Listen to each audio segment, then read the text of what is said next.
Ils ont sacrifié son père, puis ils l'ont caché. Mais comment Issa a-t-il fait pour savoir la vérité? Si vous voulez savoir comment il a fait, restez jusqu'au bout.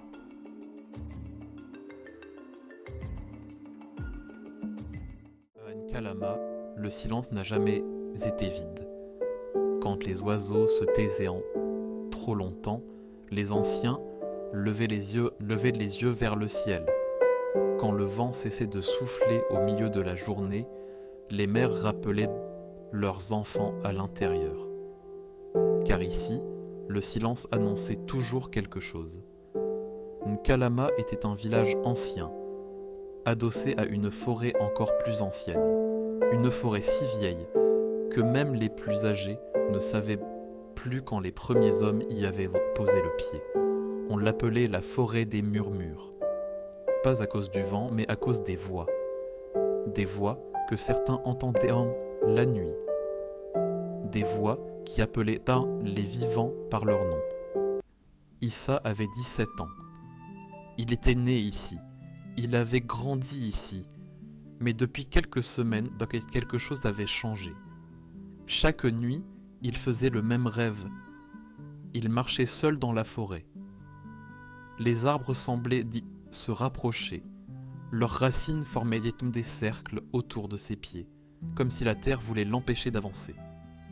Puis, un tambour résonnait, lent, grave. Pas un tambour de fête, mais un tambour d'avertissement. Et une voix murmurait toujours la même phrase.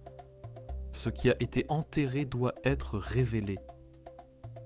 Issa se réveillait à chaque fois en sursaut, le cœur battant, le corps trempé de sueur. Il aurait voulu croire à un simple cauchemar. Mais le matin où le chef du village fut retrouvé mort au pied du fromager sacré, Issa comprit. Ce rêve n'était pas un rêve. Le chef ne portait aucune blessure. Pas de sang, pas de traces de lutte. Seulement un regard figé dans la terreur, comme s'il avait vu quelque chose qu'aucun humain n'était censé voir. Les anciens parlèrent Manpadoivre d'un arrêt du cœur, mais la forêt, elle, se tut, trop silencieuse. Les jours suivants, les signes se multiplièrent. Les enfants refusaient de jouer près de la forêt. Les animaux disparaissaient, et chaque nuit, le vieux tambour enfermé depuis des générations dans la case sacrée vibrait légèrement sans que personne ne le touche. Issa n'en parla qu'à une seule personne, Mariam, son amie d'enfance. Elle seule savait qu'il entendait parfois des murmures lorsqu'il passait trop près des arbres. Une nuit, Issa rentra plus tard que d'habitude. Quelque chose l'attirait vers la forêt, un appel silencieux. Le tambour résonna plus fort, et cette fois, la voix ne chuchota pas. « Fils de la dette, le temps est venu. » Issa recula, terrifié. Il cria pour savoir qui parlait. Le vent se leva brusquement, les feuilles s'agitèrent. Une silhouette apparut entre les arbres, ni homme ni esprit clairement défini. Ses yeux brillaient comme des braises. Nous sommes ceux qu'on a trahis. Issa s'enfuit. Quand il arriva chez lui, sa mère, Awa, l'attendait. Elle savait.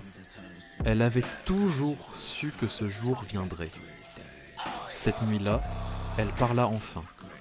Elle raconta le pacte ancien entre le village et la forêt. La sécheresse, la peur, la panique. Elle raconta comment les anciens avaient coupé les arbres interdits. Et comment, pour apaiser les esprits, ils avaient offert un sacrifice humain.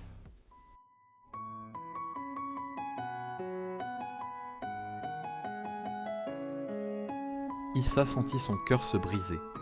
Il demanda qui. Awa trembla avant de répondre. C'était son père.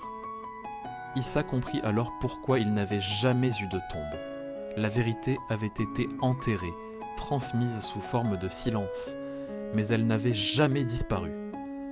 Le lendemain, le tambour se mit à battre en plein jour. Tous les villageois se rassemblèrent. Les anciens étaient pâles.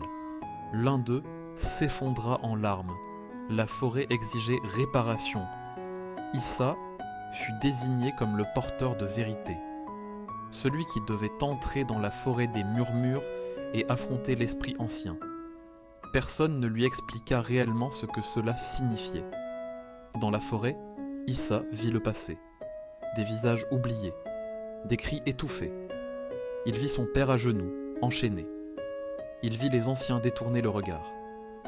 Au cœur de la forêt, il rencontra Koma, l'esprit gardien. Ancien, immobile, fatigué. L'esprit lui dit que seule la vérité pouvait briser la malédiction, mais qu'elle exigerait un prix, que tout soit révélé, même ce que le village préférait oublier. Issa revint. Devant tous, il parla. Il raconta le pacte, le sacrifice, le mensonge transmis de génération en génération. Certains crièrent, d'autres nièrent. Les anciens baissèrent la tête. La terre trembla. La forêt commença à se refermer. Alors Awa s'avança. Elle confirma tout. Elle demanda pardon sans se cacher. La forêt s'arrêta. La pluie tomba.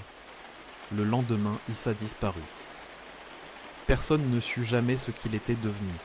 Certains disent qu'il est devenu un esprit. D'autres affirment l'avoir vu marcher entre les arbres, apaisé. Mais à Nkalama, plus personne ne ment aux ancêtres, car tous ont compris une chose, une vérité enterrée ne meurt jamais. Elle attend